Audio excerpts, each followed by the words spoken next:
ओम श्री साईराम मु कृष्णचंद्र शतपथी प्रिय दर्शक बंधु मो चैनल को आपण स्वागत चलुची। प्रिय दर्शक बंधु आज भाग 84 जानिबा बिच्छा राशि पुओ झियो केउ राशि व्यक्ति को विवाह कले दाम्पत्य जीवन सुखमय हुए। प्रिय दर्शक बंधु एटा जन्मकुंडल मेष वृष मिथुन कर्कट सिंह कन्या तुला बिच्छा धनु मकर कुंभ मीन। आज जानिबा ए बिच्छा राशि व्यक्ति माने केउ राशि व्यक्ति मान को विवाह कले दाम्पत्य जीवन सुखमय हुए। प्रिय दर्शक बंधु आमे जानिचे मेलक दुई प्रकार होता है जथा राशि मेलक और कुंडली मेलक। राशि मेलक और कुंडली मेलक पुओ झीर दाम्पत्य जीवन राजजटक दाम्पत्य जीवन सुख दुख जना पड़ता है। हिंदू शास्त्र अनुसार गोटे व्यक्तिर युवावस्था जी आवश्यक पड़ता है ताठू अधिक आवश्यक वृद्ध अवस्था पड़ता है। ठीक से गोटे स्त्री युवा अवस्था जी स्वामी आवश्यक पड़ता है ताठू अधिक आवश्यक वृद्ध अवस्था पड़ता है। प्रिय दर्शक बंधु आज जानिबा बिच्छा राशि जदि पुअर बिच्छा राशि होइथिबो और कन्यार मध्य बिच्छा राशि हेइथिबो पुओ झियर उभय राशि होइथिबो समान नक्षत्र होइथिबो ताको समराजट कहंती और उभय राशि और बिच्छा होइथिबो भिन्न नक्षत्र होइथिबो ताहा राजट कहंती। यह दाम्पत्य जीवन सुखमय हुए। द्वितीय जानिबा बिच्छा राशि पुओ धनु राशि झियो होइथे ता अशुभ होइଥାଏ यह विवाह होई परिबो नाही।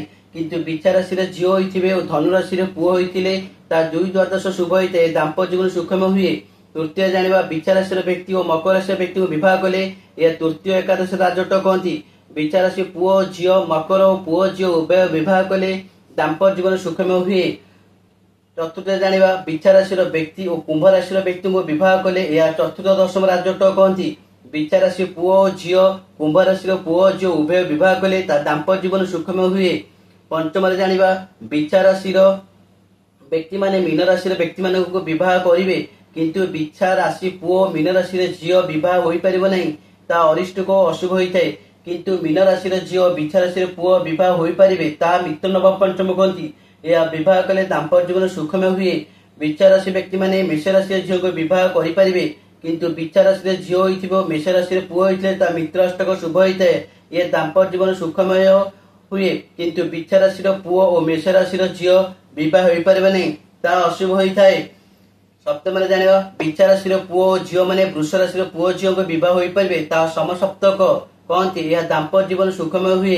बिच्छा राशि पुओ झियो माने मिथुन राशि व्यक्ति को विवाह करें किंतु बिच्छा झियो मिथुन राशि पुओ विवाह कले अरिष्ट को अशुभ होता है। किंतु मिथुन राशि पुओ बिच्छा राशि झियो होता है ता मित्रष्टक शुभ होता है।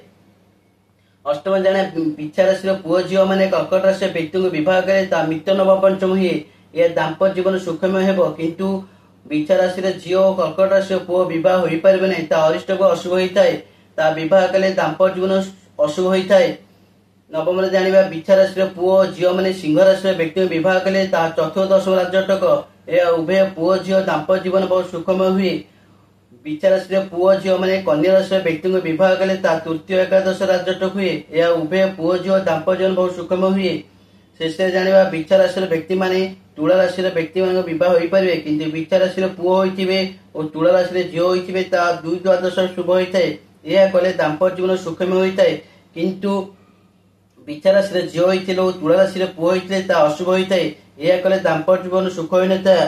प्रिय दर्शक बंधु आमे जानिचे खाली राशि देखिकी राजटक होइकी मध्य डिवोर्स कलह एक्सीडेंट उभय को मृत्युजोग होइଥାଏ। किंतु पुओ झियोंकर राशि मेलक सहित कुंडल मेलक करबा नितांत आवश्यक। जय जगन्नाथ। प्रिय दर्शक बंधु जदि मो भिडियोटी आपण मानक भल लगुଥାଏ तेबे भिडियो रे लाइक देबे कमेंट करिवे एवं भिडियो को शेयर कर देबे आउ चैनल को सब्सक्राइब करने को भूलिबे नहीं। जय जगन्नाथ।